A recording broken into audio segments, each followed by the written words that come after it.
Buy, sell or rent your property with Century 21 and you could win a brand new 2-bedroom apartment on the Sunshine Coast in Queensland. Visit c21win.com.au for your chance to win.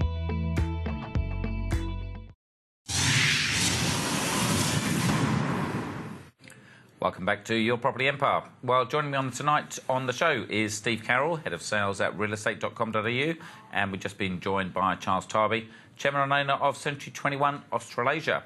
Well, we were just talking about the ARIAs with Steve just before the ad break. So I guess why did the REA Group decide to hold an awards event? Well, there are so many agents, so many companies within real estate who do some amazing things, and as the leading website in Australia for property, we just thought we should acknowledge, reward these people and have our own award. So we did.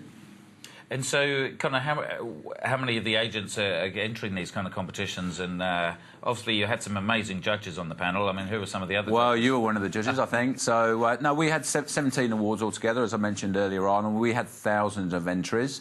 And obviously, if you got an award, as one of your offices did, you did incredibly well. Well, there are a lot of real estate companies that don't have awards. There are a lot of independent agents that don't have a platform.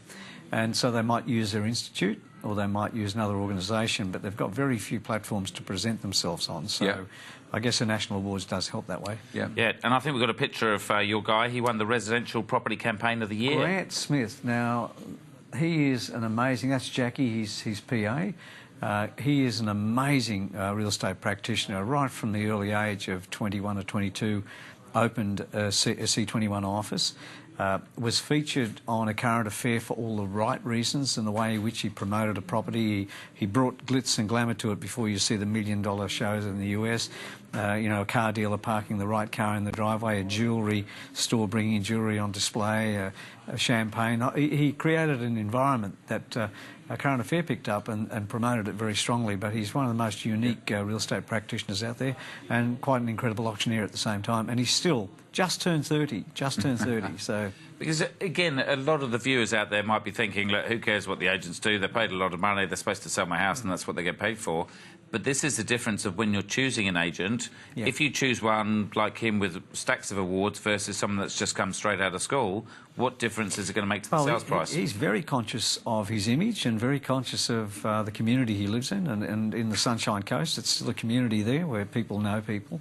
And if you wanted to market your property, you would go to him because you know you're going to get the absolute best exposure. And again, as Tom was saying earlier on, the more exposure you get, the more opportunity you get for bidders. The more bidders, the more chance you have of getting a higher price. And Grant brings that to his listing presentations and his listings all the time, and he's well known for it in the area. So that's an award that was well deserved. I know the award had something to do with a property was difficult to sell. Is that right? And I didn't know you were one of the judges, Chris. I would have protested there, but he did a remarkable job in a number of different ways, not just in the Current Affair story. So that one wouldn't come as a surprise to me that he would win an award. And look, we're doing the judging thing. Some of it was just amazing, where they'd have a G-pad and it was going off to find your property. You just get something really cool and it just goes viral because you smile and you laugh at it and you show your friends. Yep. And that's how it gets out there, isn't it? That's right, absolutely. And you were talking about Ray White before as well. They had something about an innovation. Can you tell us any more about that? Yeah, so it's a program they ran last Easter where they used augmented reality to bring their print advertising alive, I should say, through digital. So very briefly, you held your mobile phone over a print ad, and the print ad came through the phone, and through the phone you could see a selection of other photographs, floor plan, details of the agent, and it was using augmented reality very proactively. So this was technology you developed at REA? Well, it was technology that... So the concept was from Ray White, and the technology was developed by REA in conjunction with Ray White and a company called Platter. Yeah. Is that going to be expanded to... It's something that we're looking at. Right. Yeah, absolutely. Good. So again, for the agents, there might be some old school sellers out there that have never sold a property in their lives, and they're thinking, I don't know anything about Facebook and online. Yeah. I just want a traditional agent. But do these people need to know, well, you actually need your agent to get into some of this stuff? I think a person out there now looking at doing business has really got to discover all areas. There are so many digital disruptions in our industry, Chris. I was chatting to some people today that are bringing another platform to the industry, and it's another cost base. Like there's an amazing number of cost bases to the industry right now, and even the old school buyers and sellers like me have had to get up to speed with technology. Yeah. Well, you were saying before that a lot of people don't even watch the videos all the way through, so you need people that are right on this information to know what is the perfect time for a video. Yeah, well, it was a study tour that I went on, and what I learnt was 94% of videos don't get watched until the end, which is quite incredible. Wonderful. Well, let's jump to your numbers, Charles. 6% are watched by the people who made them. The balance. Yes. Auction clearance rates. Clearance are still really strong, Chris. Very strong across the country, 77.5% on a national basis. This time last year was 63.7%. So still up, and this has been like that for quite some time. The best performing capital city was Sydney, 82.1%. Followed by Melbourne at 80.5%, but coming in third was Canberra at 79.5% clearance rate. So still strong. And Brisbane hit 54.1%. So Brisbane's been in the 50s climbing, which is very strong for Brisbane, 54.1 strong. So they're having a strong marketplace there too as well. Now, the last few weeks of homes advertised for sale. It's been pretty average, but this week it's another small climb, which is great for everybody, of course, plus 1.86% climb. New Zealand fell back 11.2%. Theirs seems to be so erratic. They'll have 15% gain and a 11% loss this week. And interestingly enough, Auckland actually didn't have much of a drop, but the rest of the country did.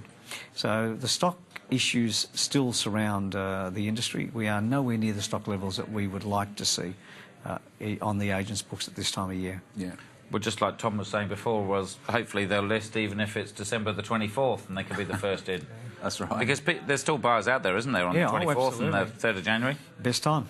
It's hard to get a solicitor to work, but if the real estate agent can exchange it... I think in most parts of the country they're calling conveyancers now, and they'll take their business at any time, so it seems to work pretty well. OK, and how about the rent price movements? They've been pretty strong this week. They're up 0.47% over this time last week. The best capital city was Sydney at 0.68%. And that came after Brisbane at 0.45 and Melbourne at 0.21, but the other capital cities all had a decline. But for the year to date, we're up 2.16% on rents, so it's actually a good solid climb, a steady climb that we weren't seeing last year. It levelled last year for quite some time. Now we're seeing a good climb. Now, quite often you talk about New Zealand kind of leading the way. Are you getting any signs from New Zealand that's telling us much about our market, what we might see? Yeah, their market is preceding ours. They are having stock issues because there's been a lot of activity in the marketplace there. I spoke to the guys in Wellington again the other day, and they said it's right across the board in Wellington, there's hardly any stock available. And if it comes on, it sells. So they're still in the boom market in a strange way over in that country. And what about the vacancy rates? They're actually climbing again in some areas. Perth climbed to 9.77. I mean, it went through 10% a few weeks ago. 9.77% is incredibly high, and the agents' revenues are being significantly impacted by it. Obviously, so too are the landlords. But Sydney remained at 0.84%, which is an exceptional vacancy rate, and Melbourne at 3.05. So that's 4.55 for the three capital cities, a slight climb. But Perth is the one, again, that we've just got to keep an eye on and just hope to see something change in that marketplace. Wonderful. Thanks for the update. Now, Steve, obviously at Head of Sales, you're speaking to the agents pretty much all the time and all around the country.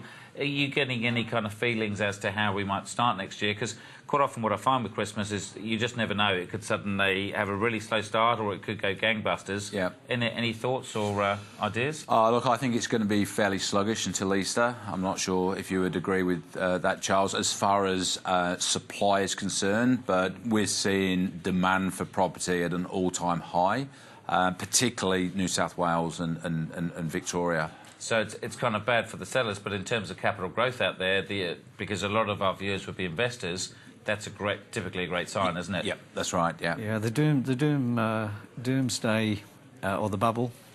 People are talking about that a lot more at the moment because of this issue with stock. So I agree with you completely. It's going to be sluggish unless we get some stock. Yeah. That's what's really causing all the problems. And generally, a lot of people are talking about the brand new properties, and if there is going to be a bubble and it's going to come off, then potentially it's those. Is it typically the CBDs like the Melbourne, the Brisbane, potentially maybe the Sydney? Definitely some parts of capital cities that are going to struggle with that because there is an oversupply in some areas coming onto the market. I think up in north in Queensland, their economy still hasn't recovered to the extent that it should, and there's quite a few apartment complexes coming up there that could impact on an oversupply in the wrong area. And what I mean by that is that not everybody wants an apartment, and we're just not getting that stock in that people want. And again, another thing I find, we get quite a lot of clients that actually husbands speak to wives because they've actually got a bit of time over Christmas and they go on holidays and the rest of it. I guess of all times to study the market is there may not be properties for sale, but at least they can then start doing the research and I guess reading on some of those articles on your site to actually get the education so that they can hit the ground running. Yeah, I mean, without question, on the internet, there's so much data and information available online now that if you've got some time on your hands, you can research. You're not going to run out of stuff to read. Mm-hmm. Yeah. Any other tips for sellers or buyers over the coming month? Well, I think sellers have got a very good opportunity at the moment because of the limited stock levels. And the biggest issue is if you're going to sell, you need something to buy. So as we've all said to so many people, if you're downsizing, you really will probably not get too much of a better opportunity than now to get the top price at this end. And if you're discretionary spending areas, they're the ones that are first to collapse. So I would suggest that if you're looking to downsize and move into discretionary spending areas, now's your best opportunity. Wonderful. Charles Tarbey from Century 21, Steve Carroll from realestate.com. Thanks for joining us as well. The other end of the TV for this evening. We'll be back next week. Until then, I'm Chris Gray. Good night. The information featured in this program is general in nature and therefore should not be relied upon. Guests appearing on the program may have commercial arrangements with some of the companies mentioned. Before making any investment, insurance or financial planning decisions, you should consult a licensed professional who can advise whether your decision is appropriate for you.